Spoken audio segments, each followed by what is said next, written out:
This podcast is sponsored by nobody. Hey dudes, welcome to Splat from the Past, the only 80s themed horror sci-fi show where things can get totally radical. Now today I will be welcoming back the beautiful and talented Nina Jones. I finally got her name right. And we are going to nerd out on the entertainment of our youth, talking about film, television, and music from childhood. You know, she's from Chattanooga, Tennessee, and she grew up in the 60s, 70s, and so that'll be an interesting thing to talk about. And I'm looking forward to having her back on. I had her on here last January when Fear City turned 40. That was a great conversation. It's going to be great to talk to her once again. She's just a lovely, lovely person. And also, I was on my past guest Ian from English's podcast, Ian Talks Comedy. We recorded it last night, and it'll be out this weekend on Saturday. And I'll be sharing the link on social media. And it was a great talk. You know, we talked about, favorite comedy movies, um, you know, anything related to comedy and stuff, podcast guests, all that stuff. It was a great conversation, and I hope he edited. I know I stuttered and came off like a blithering idiot in some places because I did stutter. He asked good questions, really good questions, and I didn't have the answer for a couple of them, and I did some stuttering, but then I thought fast on my feet, and eventually I answered the questions, but nevertheless, it was a great talk. And this is going to be a great talk. So here is my new interview with Nina Jones.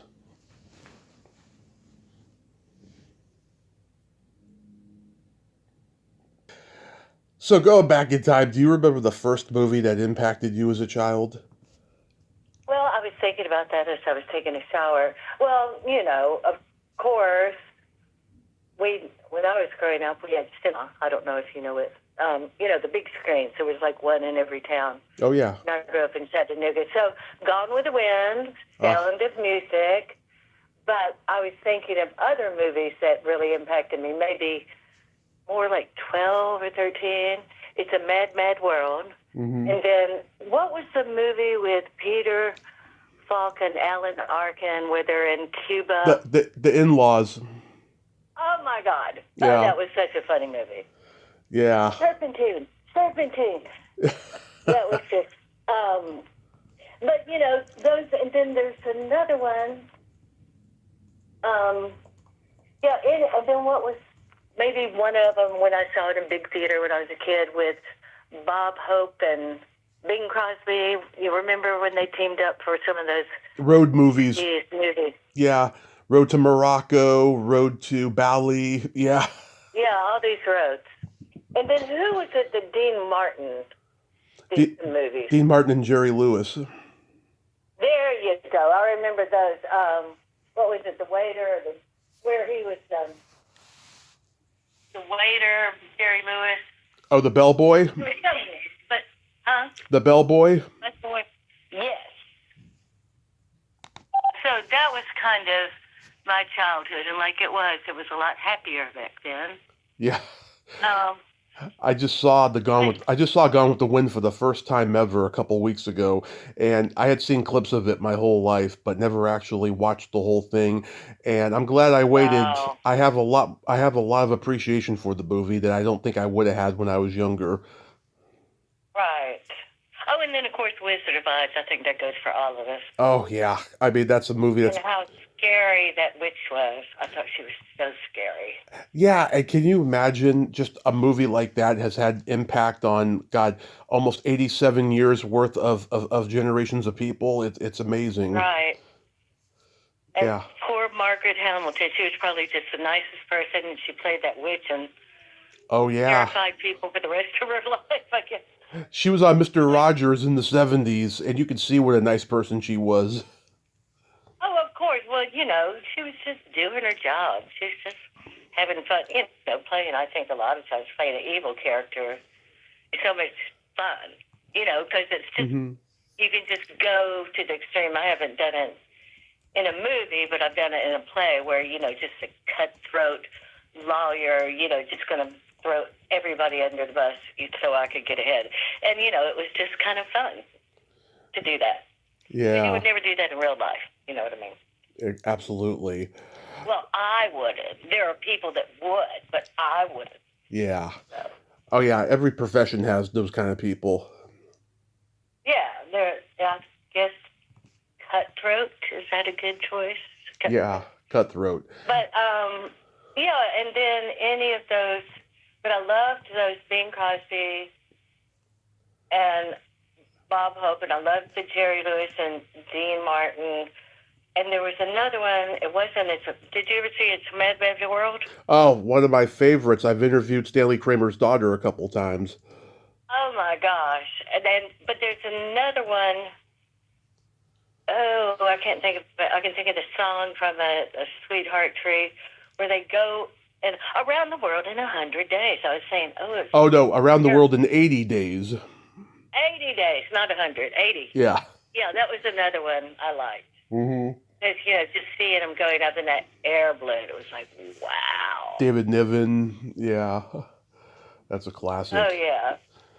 That's a classic. The guy who directed that movie, Michael Anderson, he had an eclectic film career. He directed the first version of George Orwell's 1984.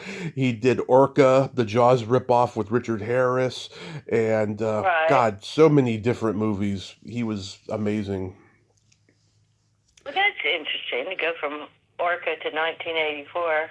Logan's Run, he directed. Oh, I loved that movie. And Yeah. I'm trying to think of some of the first sci-fi we saw. I was never a Trekkie. I'm not against them. I just never Right. got, my brain didn't go there, but I'm trying to think of the first movies, like sci-fi movies I saw when I was a kid. Mm-hmm. Cat People. Mm-hmm. That was really creepy. That was horror, though. Yeah. Yeah, that's horror. That's not really sci-fi. I mean, sci-fi, I loved Lost in Space. Oh. My favorite Martian on TV. Yeah. I'm trying to think. What 2001? What sci-fi movies would have been back in the 60s or so? And not the ones where Ed Wood's, you know, that's not, I don't really... No. Even though those were pretty funny. 2001? Was that one you liked? 2000 Leagues Under the Sea, that was good. 2001: A Space Odyssey. Oh, yeah. Yeah. Oh, God, I forgot about that. Dun, dun. Can't forget the song. Oh, I love 20,000 Leagues Under the Sea. Yep, Kirk Douglas, James that Mason. was just so fantastic. That's a good one, yeah. What movie genre did you gravitate toward the most? I don't like war movies. I'm pretty sure I don't like war movies. I mean, now I'm trying to support women movies. You know what? War movie, horror movie, comedy, drama. If it's good writing, it's a good story, I like it. It's not like I say, "Hey, I can't see that." But, you know, because I'm sure you could do the same. You could say, yeah, if it's a good story, like you might hate girly dramas, but you might have liked Terms of Endearment, you know. Yeah. So I can't really say. I just don't like bad writing and bad acting. How's that? I love bad filmmaking, and I'll tell you why. Because making a movie in general is a gift. Not everyone can do it. It don't matter if the movie turns out good or bad. It's a gift, because think about, you know, the people out there who can't get a movie made. You know, at least you got a movie made, and, you know, at least it's a valiant effort, even if the movie turns out lousy, you know. No, but my hat's off to anyone. I meant bad. I guess I meant bad movie if they were trying to make it good. You know, like when, you know, like a $50 million flop. It's like, why did you do that? But no, I give anybody credit that tries to get to do anything in this world, make a movie, even with their iPhone. I mean, this friend of mine, she just made a movie by herself and did it all in one room. I'm so proud of her, you know. Was it an iPhone? She learned to produce. Huh? Did she do like an iPhone movie? No, I think she had a camera. It was a comedy, a Christmas comedy, you know, you can always get one of those on TV.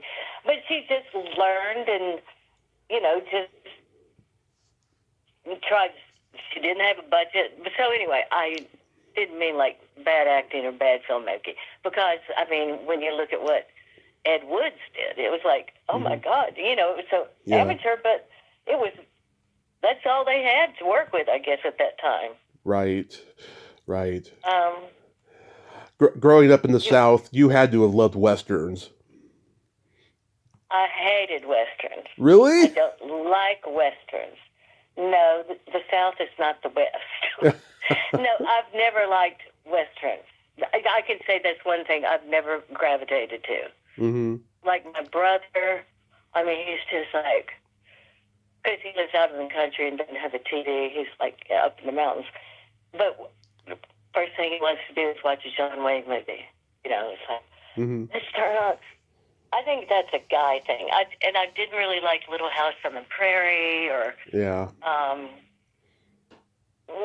I don't like Westerns. I can truly say that's what... Westerns and horror movies. Those are my least favorite genres. My dad's a big Western guy, and I've gotten into it as time has gone on. But when I was a kid, he's watching every Western show on TV. He's watching every John Wayne movie and Glenn Ford and stuff. Yeah. Yeah. No, and I mean, it's great. And I think of Westerns more of a formula. I mean, and the formula works, so why break it? Right. You know, there's always the good guy, there's the bad guy, there's the shootout, there's the... But the early Westerns are kind of fun because, you know, they were all made, like, out there in Simi Valley, California, you know, or Amsterdam Valley. Yeah. Yeah, they're like on the back lot at Warner's or something. And Right. you had the singing cowboys. The horses. Yeah, you had the singing cowboys like Roy Rogers and Gene Autry and people like that. Oh, yeah. Yeah. Those were great. And, you know, and you get the girl. And I guess I also didn't like them because there was usually only one girl. Yeah. You know, the wife left at home. Yeah. Or the femme fatale. That was it. And the rest of it was just men shooting and riding horses and dust in your face. Oh, I can think of another thing I really liked as a kid, but of course I was a girl. All the early Beatle movies. Yes, me too. I love the Beatles. It's a hard day. I mean, they were so funny. Yes. You know, they were just, you could just tell they were having a laugh. You know, they're just a great. And then what is the older one they're good when Ringo Starr, if you want it, there it is, come and get it. And they all go in the mud to get the money. He throws all the... Yeah. I don't know if that was a full Beatles movie, but I just remember Ringo Starr was in it. I think that's in Help. Oh, okay. Yeah, like Help, Hard Day's Night. Yeah. And I think they're going to do something soon on Netflix or something. Somebody's bringing a new Beatles 4-part series. I can't remember, but some good director is doing something. But, yeah, so the Beatles movies and, gosh, try to think. No, of course, I'm old enough to know better. So what did you think of Gone with the Wind when you finally saw it? I loved it. I mean, I thought it was going to be, I don't know, a lot more saccharine than what as it turned out to be. I thought it was going to be just, you know, very soap opera-y, but then as it turned out, it was just a wonderful, well-made picture. Right. And, you know, that was one of the early movies in the Cinerama where they had an intermission. Oh, yeah. You know, certain movies had a 15 intermission like a play. I don't know if they were thinking it was like a play or they just didn't know if people would sit that long in a theater. Yeah. Yeah, but where I live in downtown Atlanta, and there's a famous cemetery that I can walk to, and Margaret Mitchell is buried there. Yeah, wow. Who wrote Gone with the Wind. And they used to have a museum of her stuff, but of course, you know, a lot of people looking back now and say, but she was really racist. But, you know, that was what the times were. Yeah. Yeah, I know it drives me crazy. They stopped showing it on HBO Max because of that. It's just come on, get real now. It's a time Yeah, capsule. It's history, is it's what it is. it's history. We can't change the past. We Right. can't block it out. Um, so I don't quite. Oh, and you know what? I will say I did like the early James Bond movies. Oh, I love How James could you Bond. not like Goldfinger? Oh yeah, I got all the classics on VHS here. I got Goldfinger, Doctor No, and Diamonds Are Forever. Doctor, no, is he the one? Who's the one that had odd job that would throw the hat that would take your head off? That's Goldfinger. Doctor Goldfinger. Odd job was that his name? Odd Job, yeah. And then in Austin Powers, his name is Random Task. Oh right. Oh, and I loved Austin Powers. I liked all those. They were just funny. Yeah. So What? we love a laugh, and of course, another great funny early movie is The Jerk. Oh, love that movie. Love I it. mean, that's all I need. This lamp and that chair. That's all I need. Yeah. Yeah. So, He calls the dog shithead. yeah. Or he finds his purpose once Y- he has sex. yeah. I found what my purpose is. Yeah, she introduced me to a blowjob in that letter. Right. And Oh, isn't that also, that's the mhm. one where he lost all his money because he made those glasses? Yeah, and they And became Carl Reiner? they became defective, and it made Carl Reiner cockeyed, and then Right. the judge was cockeyed. And, yeah, and it went defective, and then his money was over in just a matter of months. Yeah. So that was funny. Didn't he do another movie after that? There was one, it wasn't as good, where he's Lily Tomlin, and Oh, All of Me. and Lily, all of me. Yeah, I liked it, but I didn't like it as much as The Jerk. But that was a hard one to follow. yeah. How about the Man with Two Brains? Oh, yeah. And when I was, and I will say I liked the early Frankenstein.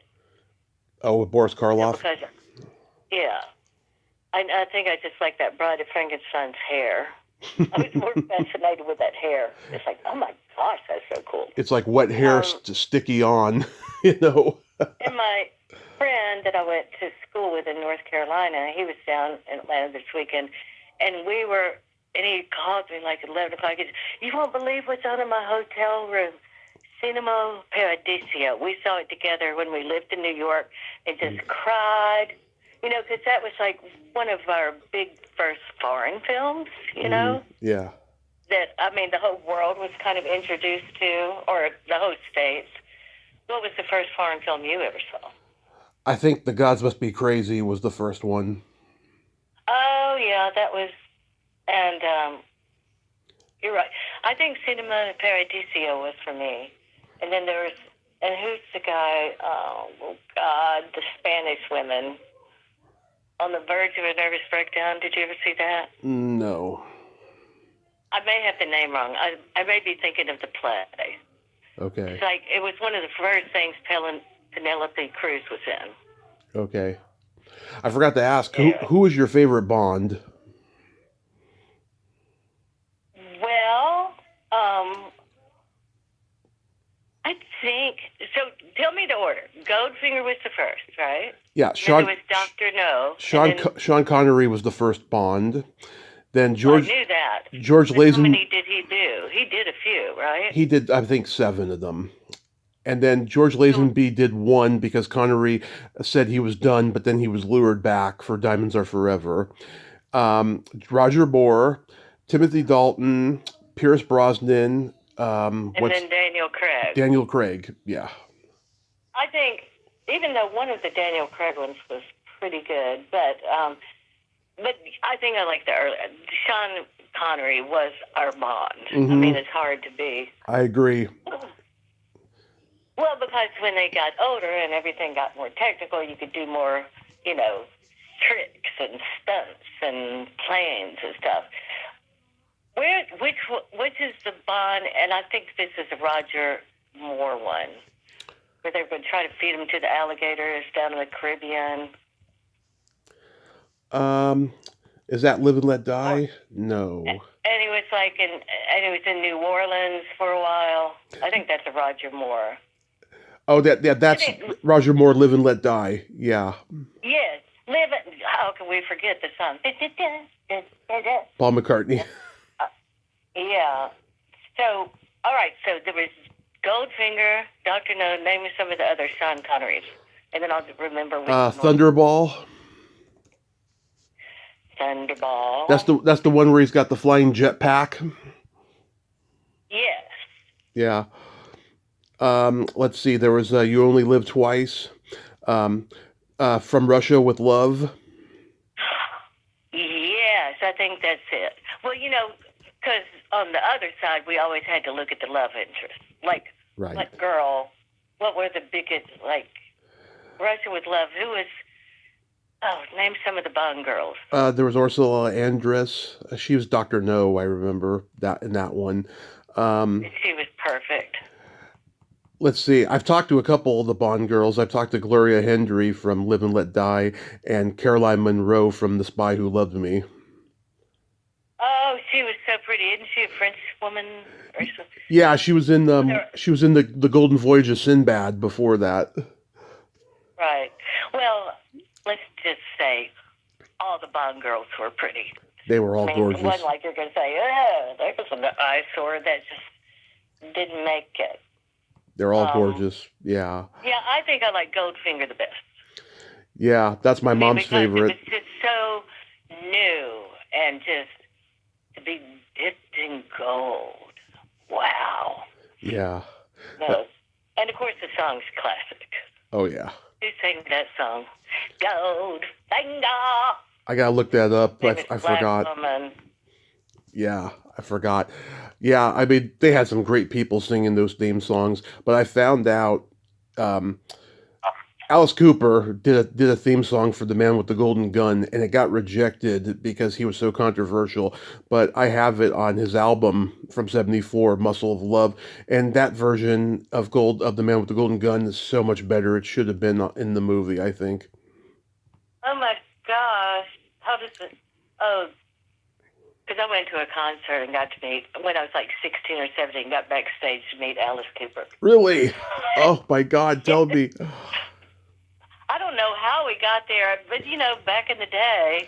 He was my first big concert. Yeah. My first big concert ever was Alice Cooper when I was 17. And that guy, he's vaudeville. I mean, still, to this day, he's vaudeville. But he's just so, he's nothing like that. It's always so. But the concert I went to was No More Mr. Nice Guy. Yeah. What album was that? No More Mr. $1 Billion Babies. $1 Million Babies. Million. Yep. Yeah. So that was the album. Yeah, that's a great album. And, after just that makeup, it was just, it's showtime, as they say. That's the album with I Love the Dead and Generation Landslide. That's a great album. Right. And he was just laughing on the way to the bank. I mean, he was like from Arizona or something. He was very normal. Yeah, Detroit and Arizona. Oh, it was John Barry who did the theme song, The Goldfinger. That's who it was. John Barry? I thought it was a woman. Yeah, but I'm trying to see. Oh, Shirley Bassey. Shirley Bassey singing. I'm sorry. There you go. Thank you very much. That's the woman I was thinking of. Yeah. So Barry wrote it. When you met Alice, did he have a can of beer in his hand? I can't remember. Probably. he drank a beer a day, he drank like several packs of beer a day for years until he got sober. Huh. Yeah. I wonder if he may have already been sober. This was an after party at the hotel. Mm-hmm. $1 million.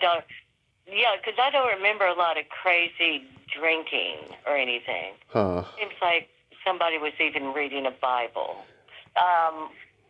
Because I hung out with one of the guitarists. So he may have already. It wasn't a party. Glenn Buxton was the guitarist.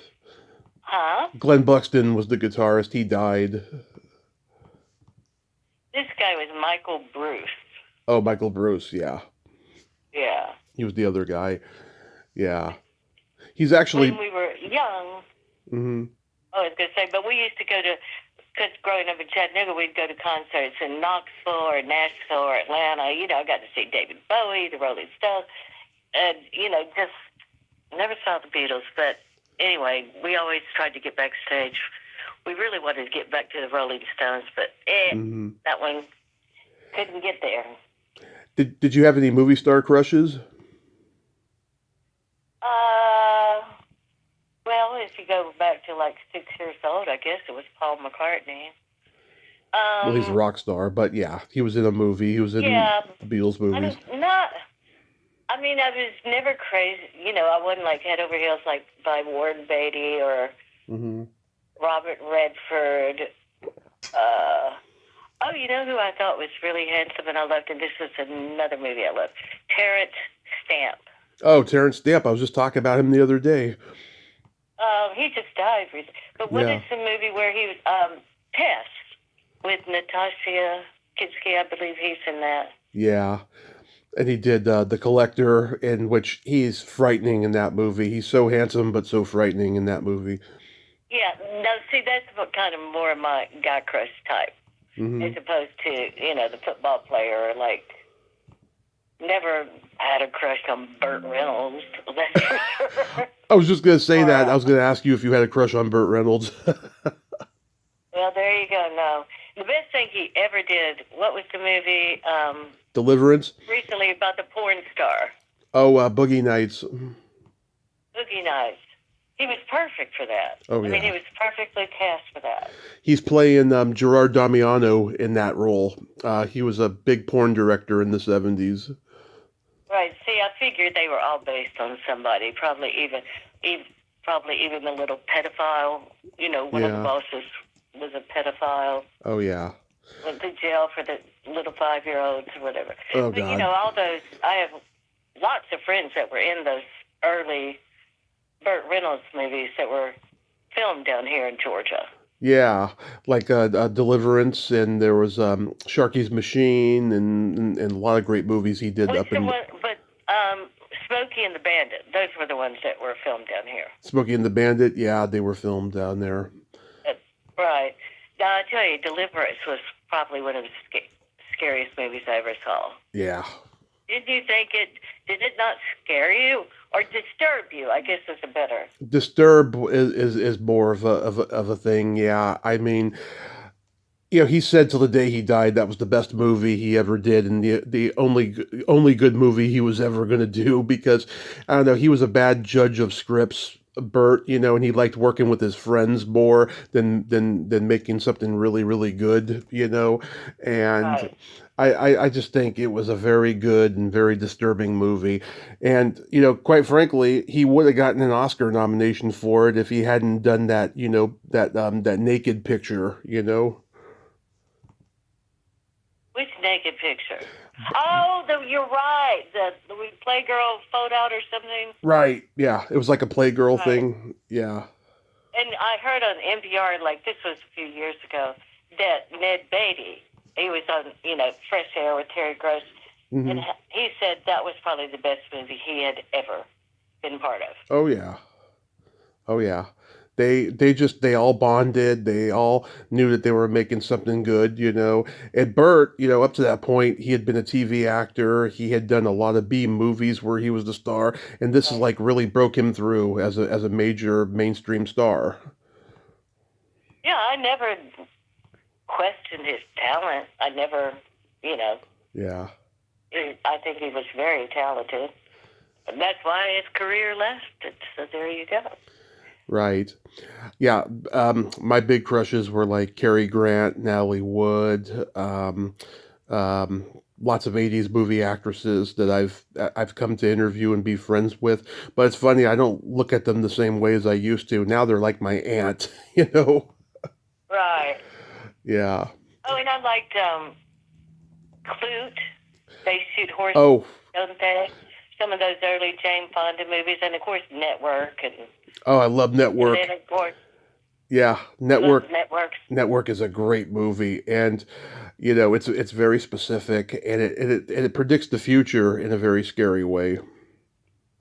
Yeah, it was like very current of what's happening. Same as like Deliverance was, or like All the President's Men, or Hmm.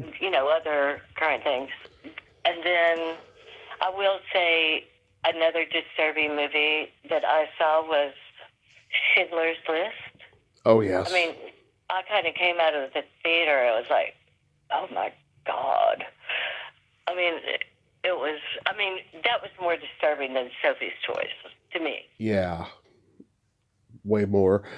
Yeah, that's a good one. Were there any movie characters that you could relate to, or like served as like a role model for you growing up? That's a good question. Thank you. Okay.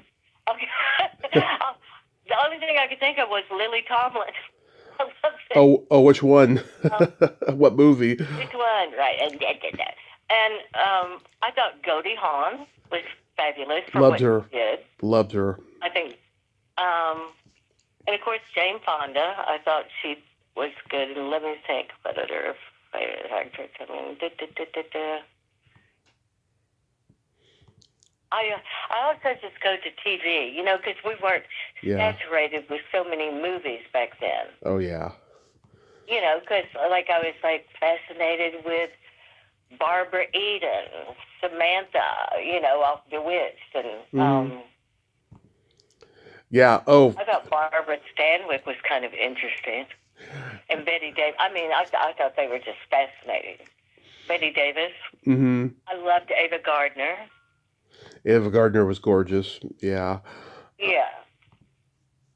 Yeah. Sophia Loren.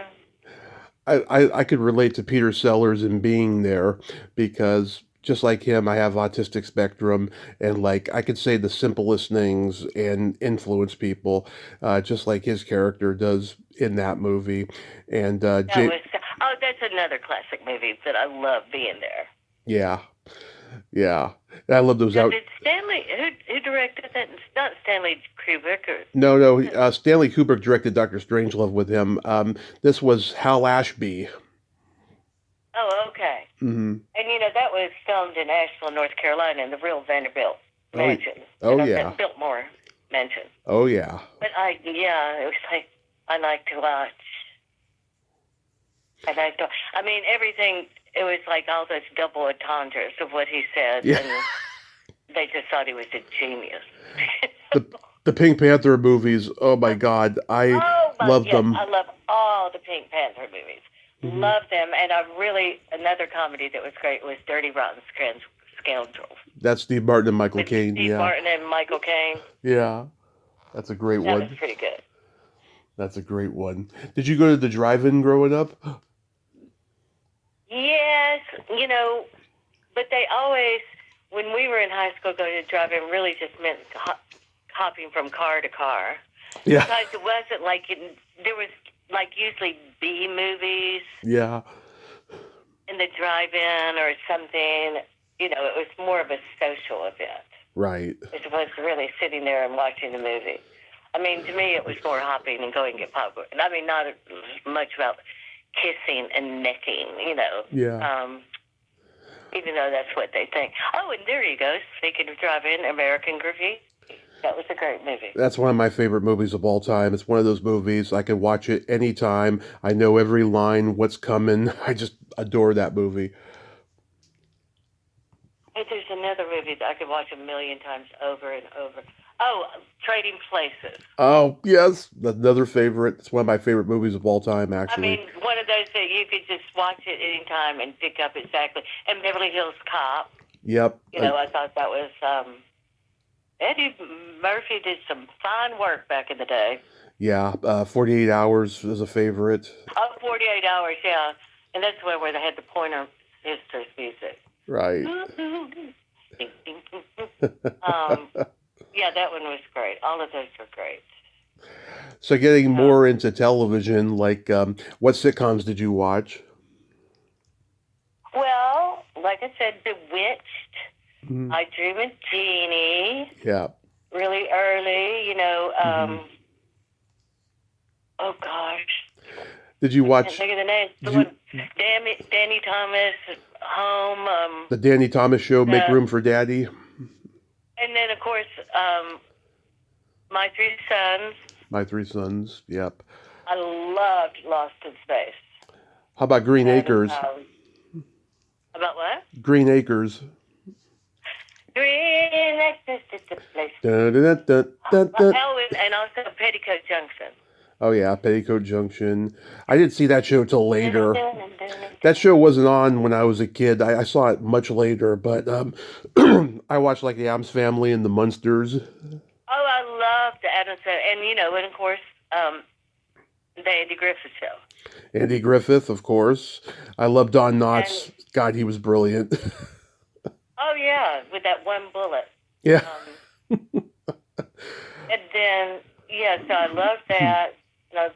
And I can almost think, it's almost like you can go through theme songs. Yeah. And if I was going to watch any Western, because I liked the song, was Branded. Remember with Chuck Connors? Oh yeah, Only one man died.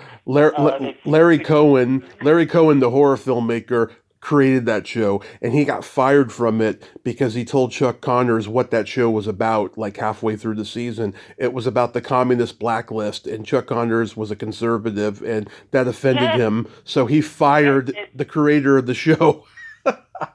Oh my gosh, that is an interesting story. Yeah. Because I guess so many people had to find a twist of how to tell their story without going to jail or, be... Yeah. Yeah, so I just, like all those shows, all the ones we've mentioned are great. Yeah. And I loved Green Acres. I mean, it was just like, and then the early shows like Hullabaloo. Hullabaloo, yes. I mean, because I was a dancer first, I was trained as a ballet modern dancer. Oh yeah, my mom was too. And then, but Michael Bennett, who created Chorus Line, he was the head choreographer of Hullabaloo, and like a lot of the original Chorus Line, like back in the 70s, because I said, God, that was such good dancing, but, because a lot of it was kind of not that great, but Hullabaloo was, and the Smother Brothers. The Smothers Brothers. Yep, love them. Did you watch Batman? Batman. Yes, I love that one. And Robin. No, that was another classic. Yeah, that is... What you do if you start saying stuff, it's like, I'll go, oh yeah. Yeah. Like I would have to scan my brain to remember everything. How about the Monkees? No. Oh my God, the Monkees. How could you not love the Monkees? Hey, with the Monkees. Davey was my first like male crush. One of them. Oh, Davy Jones. Yeah. Were there three of them? Oh, and then I loved the Three Stooges. You could. Yep. The Three Stooges, Groucho Marx. Gosh. Do you remember? I mean, these were real. I mean, they were like reruns when I was a kid. The Young Rascals. Oh, the Little Rascals. Yeah, our gang. Little Rascals. Now, the Young Rascals are a show, a band. Oh, you're right. They were a good band, too. Yeah, the Rascals, they did Good Lovin', All I Need, Good Lovin'. Exactly. Yeah. Well, you just must be a wealth of knowledge from talking to people.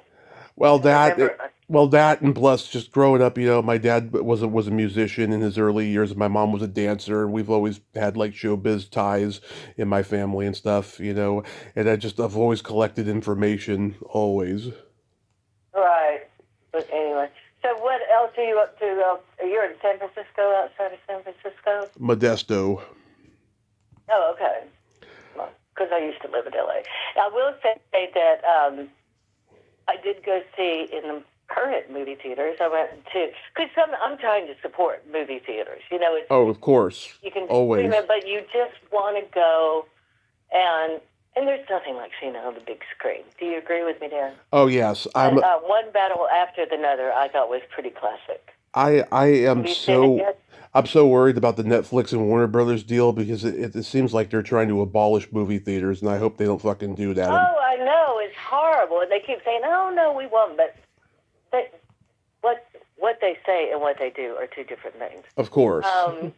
But, and then I just went and saw that Marty Supreme Okay. in the theater. Did you see One Battle After Another yet? It's been a couple of years since I've gone to the theaters to see a movie.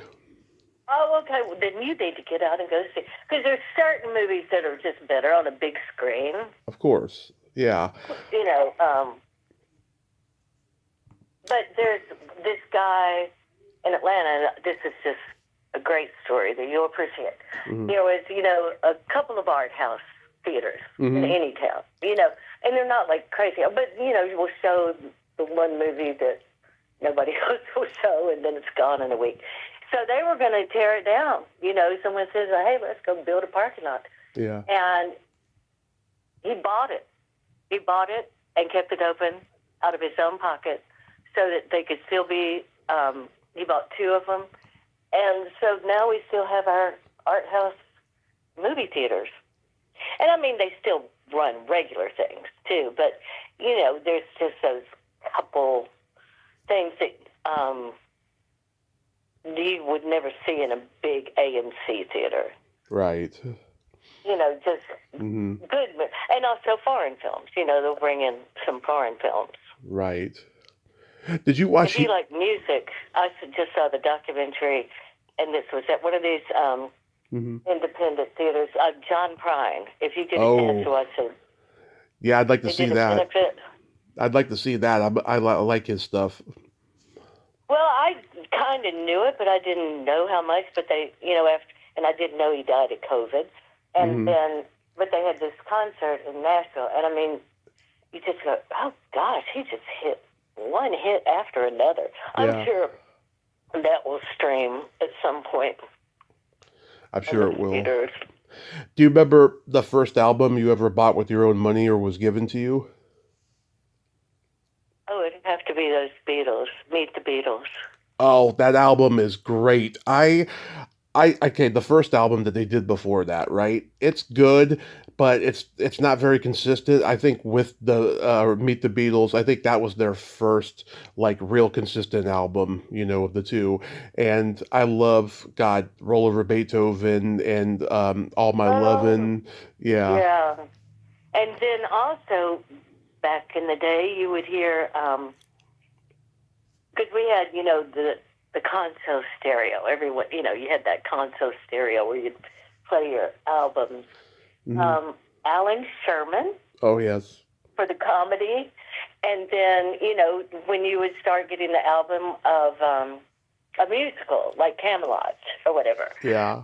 So, that was kind of fun. And then I'm thinking, but all I can really start thinking is when I got older, what albums? Blue, Joni Mitchell, Court and Spark, Pink Floyd.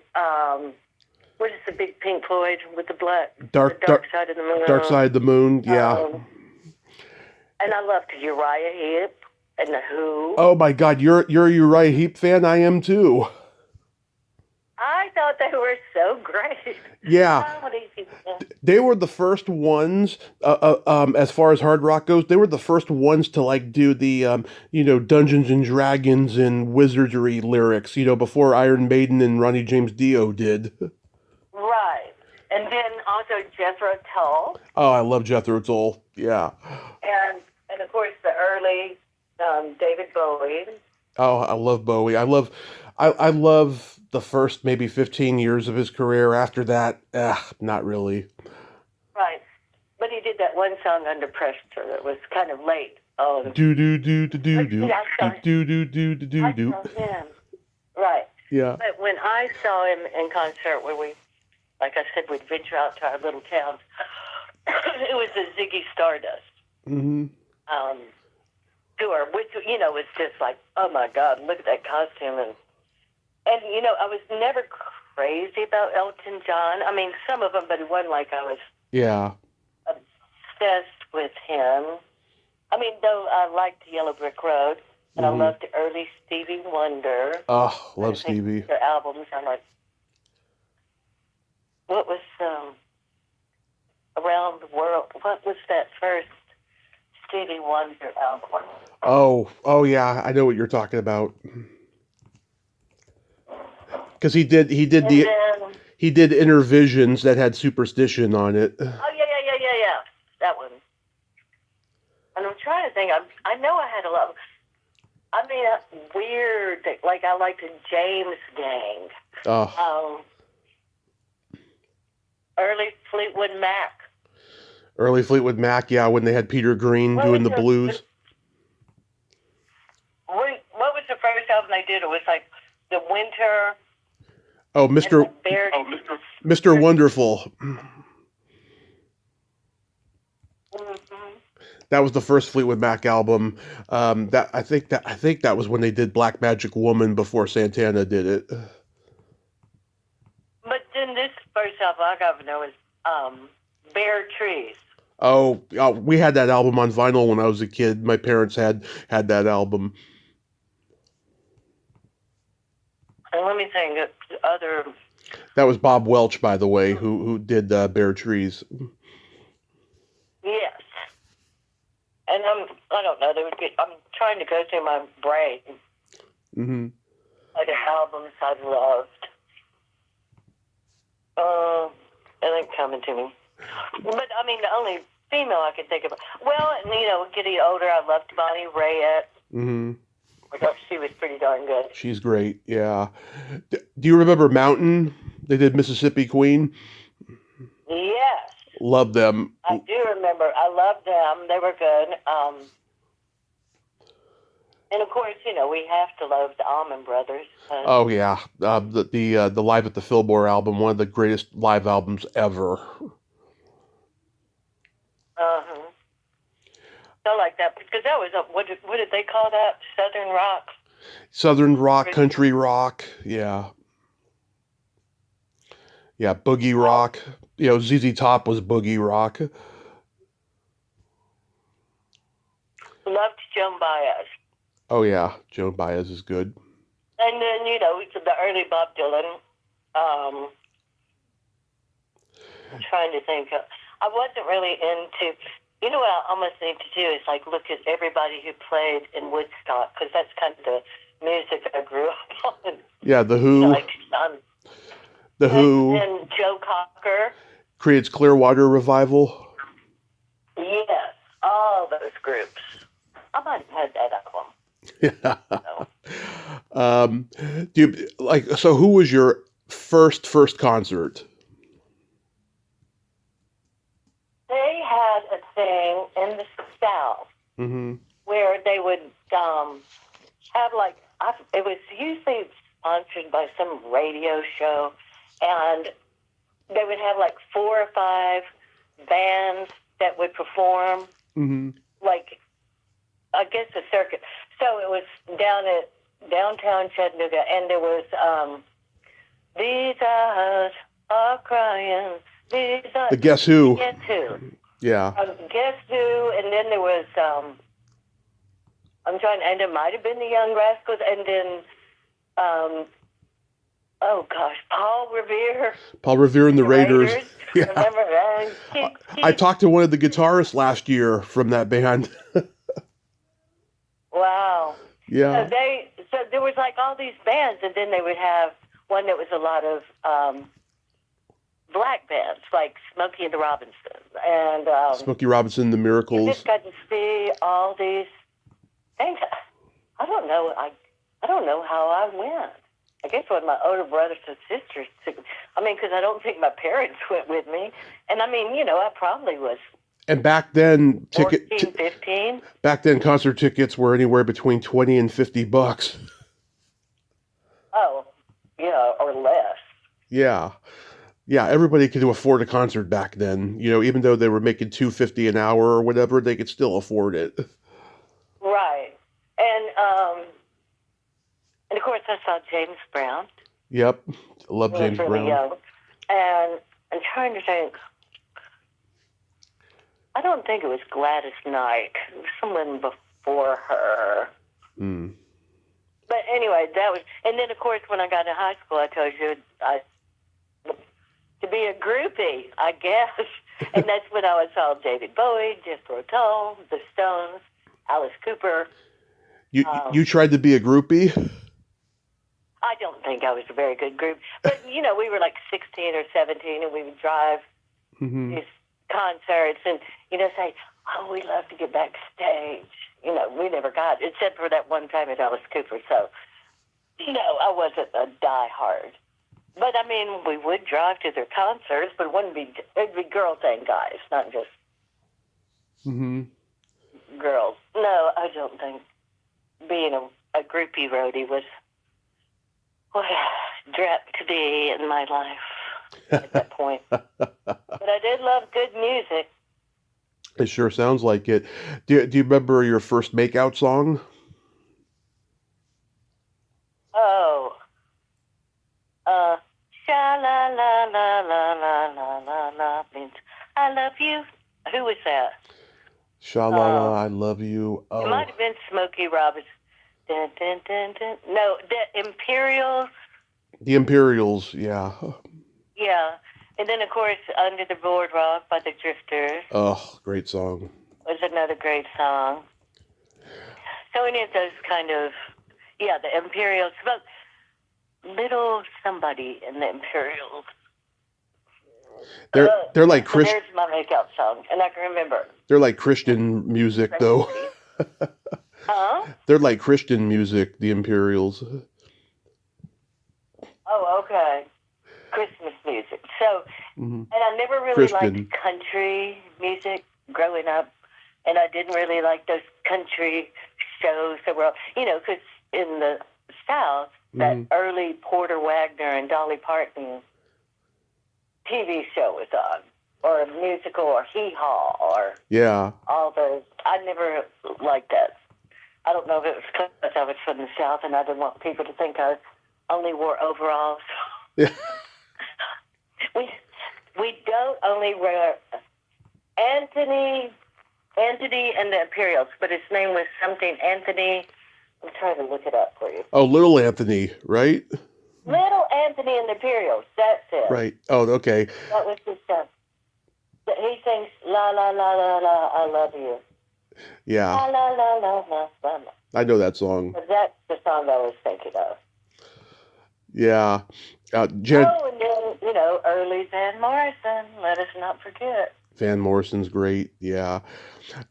Janet Jackson's Love Will Never Do Without You was my first makeout song, and it led to my first... Really? Yeah, and it led to my first heavy petting experience, which I cherish. Okay. Cherish it while you can. Yeah. Exactly.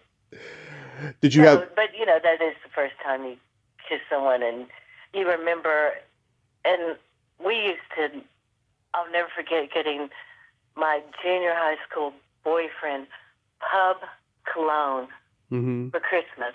That when you used to buy cologne in a drugstore. Oh, yeah. You didn't have to get it at a... And it was just like, oh, my gosh. It was like... I guess I bought it with babysitting. Yeah. Money. Did you have... Maybe my parents gave me an allowance. Yeah. I think they gave me an allowance. Did you have comedy albums? Well, yeah, like I said, Alan Sherman. Oh, yeah, Alan Sherman. There was Jethro. There was another one. They were kind of country. Jethro. Oh, gosh, what is his name? But Alan Sherman, name some other comedy albums and see if it... There was Carl Reiner and Mel Brooks, The 2,000-Year-Old Man. Okay. There was Bob Newhart. That was on TV, too, right? Oh, yeah, they did on the Hollywood Palace and shows like that. Okay. Didn't George Burns, I think, have something funny? He probably had albums. I know he had a country album he recorded in the 80s. I remember, let's see. I mean, I love Cheech and Chong's Big Bamboo was a great comedy album. Okay, I'm looking at these. Of course, 1960s, they had like 9 trillion things. Yeah. Bill Cosby. I was never really... And George Carlin, I thought George Carlin was really funny. Oh, yeah. Yeah. You could say you pricked your And finger. You can't say Homer you... and Jethro, that was like, they were real hot at the time. Have you ever heard of Homer and Jethro? Homer and Jethro, I gotta look those guys up. I don't know. Yeah, we had their album. They would, kind of Remember, sang. remember Derek and Clive? No. That's Dudley Moore and Peter Cook's comedy album. They were like two British guys that didn't know they were being recorded. No, I never did. I didn't really get into the British, like Monty Python till later. Yeah. But Benny Hill. But I remember Alan Sherman, like, you gotta jump down, spin around, pick a dress, down, jump down, pick a... it was like... Hello, Mother. Hello, Mike Father. Maples and Elaine May. I forgot about them. Mm-hmm. Hello, Mother. Hello, Father. That's Alan Sherman. Right. Here I am, Cam Granada. Remember Spike Jones? Yeah, no. He was a crazy guy. You'd like turn his albums on, and it's like a circus was in your living room. I mean, it was just wild and crazy. No, I don't remember him. Peter Tork, just there. Pete Boumetti, I don't know who that is. Mm-hmm. Don Knotts, I think he said he did. And the Smother Brothers. I think we had a Smother Brothers album, like we have already spoken about. Yeah, they do their folk songs. My old man's a refrigerator repairman. What do you think about that? Yeah. Here's a fun question. Do you remember the first time you discovered your belly button? I think that would be pretty early on. It was because I have an innie, and we used to swim a lot as kids, and I remember trying to stick my finger on it. So I would think quite early, like 3 or 4. Yeah, I had a girlfriend who had an adorable Audi when we were 6, and she used to let me play with it and thump it and stuff. And she started my love for belly buttons, and she's like the girl that got away because we drifted apart by junior high and stuff. Yeah, I also have an innie. We're like the belly button that got away. Yeah. No, but like she was the nicest girl that I knew when I was in elementary school, because all the girls were mean to me and stuff, and she was like the only one who was really nice to me and stuff. Oh. And yeah, I remember one time when I was 26, I went on a date with this girl that I met on a dating website. And she told me that if I had a doorknob outie belly button, it would be a deal breaker, right? So I lifted up my shirt and showed her my innie, and she had this big old sigh of relief. And yet she still didn't want to see me again because she didn't see a spark in us. Oh, well. I've never thought of going on by somebody's belly button. But it could be a good guideline. Well, last time we talked, you told me that anecdote about, people being cremated and their belly buttons don't burn. Oh, God, yes, because I had just auditioned for something. Yeah. Oh, yeah. It was that TV show, it hasn't come on yet, called Scarpetta. Uh-huh. With Nicole Kidman and Jamie Lee Curtis. Yeah, I completely forgot. Because I was reading for some coroner. I was like, I don't know what a coroner does. Mm-hmm. So I was like, kind of, how they, and that's when I found out about that was a bizarre. Isn't that bizarre? Yeah, it is bizarre. Yeah, it's like you see everything burning, and then there's that one hole in the middle that's not burning. It's funny. Right. Gosh, I wonder if there's somebody in the world collecting belly buttons and putting them in a jar somewhere. I don't even want to think about that. I think they would have to study them. I mean, for them to survive, I would think there would be something to study there that we could learn from. Don't you think? Maybe. But I haven't thought of it in that way. To heal cancer, make a stronger fiber, something like that. That might be it. Maybe. So I noticed a couple of months ago on social media that you had a couple knee replacements. Oh my God. Oh my God. Hmm. I'm happy it's behind me. I mean, now in 3 months, and they still freaking hurt. I Oh, mean, I yeah. can walk, I can drive, I can do stuff. Stairs are still killer. They just hurt. They just hurt. But now that I'm trying to get back to my everyday life, that's why they hurt. You know, if you're vacuuming or standing and cooking or, just moving more. Hmm. So, there's always been people like when you have a hip replacement or a knee replacement. Oh, everyone said they wish they had done it earlier. If one more person says that to me, I'm going to shoot them. Yeah. Like, oh, don't you dare be talking to me like that. Yeah. Don't be saying all this cutesy stuff when I'm in this much pain. But yeah, they just didn't you say you had a knee or something? Yes. Do you have? Yes. When I had my car accident 11 years ago, which tonight at midnight it will be 11 years, I'm going to make a status about that on Facebook. Yeah, I had my knee replaced. My mom, she's had her knee replaced. Yeah, it's rough having knee replacements, but it's very much a character builder because it makes you grateful for what you have and that you at least you can walk, you know? Oh yeah, but it was painful. I mean, but of course they did cut into both your legs, so Yeah. kind of yeah. But you had a knee replacement not by choice. No, not by choice. I broke my leg in 7 places, and so they had to just go in there and get to work. And I was in a coma during that time too. Well, do you feel okay now? I mean, does your leg ever hurt, like in cold weather or anything? Or Oh, of course. Yeah, I mean, I got the cold weather thing, just arthritis in general. I've been on a diet, I've lost weight, and so like all the fat that was on my leg during the last decade or so, it makes the leg even hurt more because now that it has room to breathe, you know? right? As my dad used to say, it's no fun getting old. No. And he's right about that. He's like, it isn't. Well, I mean, he died just shy of 97, but he was saying that at 96. It was like, no, it just isn't that much fun. At least he had a sense And of humor, right? right. At least he had a sense of humor. But Oh, yeah. yeah, no, my dad was great. Both my parents lived in their 90s, but both of them had never lost their mind. They Hmm. died of old age, but Yeah. I feel very bad for people that have parents that have Alzheimer's. I know that's got to be difficult Oh God, I don't even not be want to able think to about that. communicate with them. Yeah.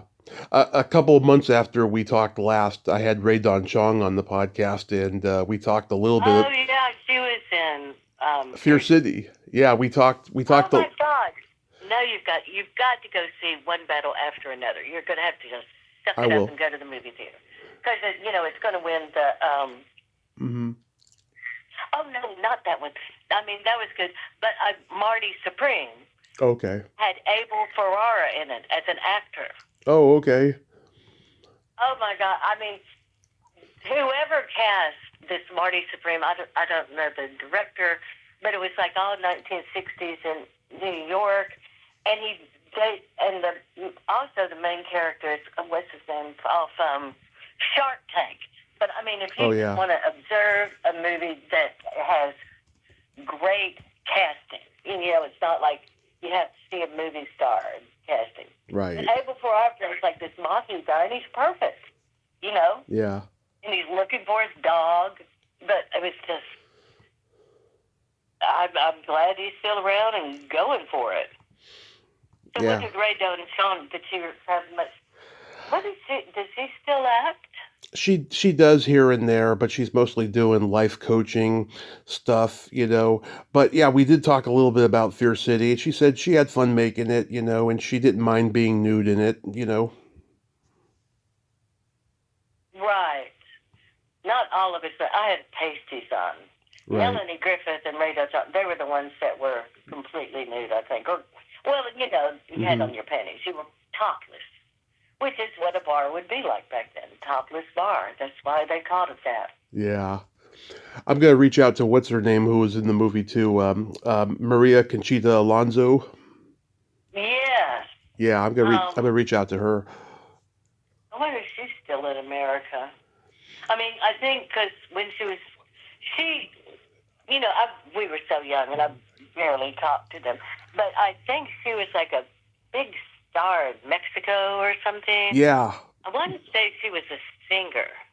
she was a singer, and yeah, I mean, she did a lot of good movies out here. She did The Running Man with Arnold Schwarzenegger and stuff like that.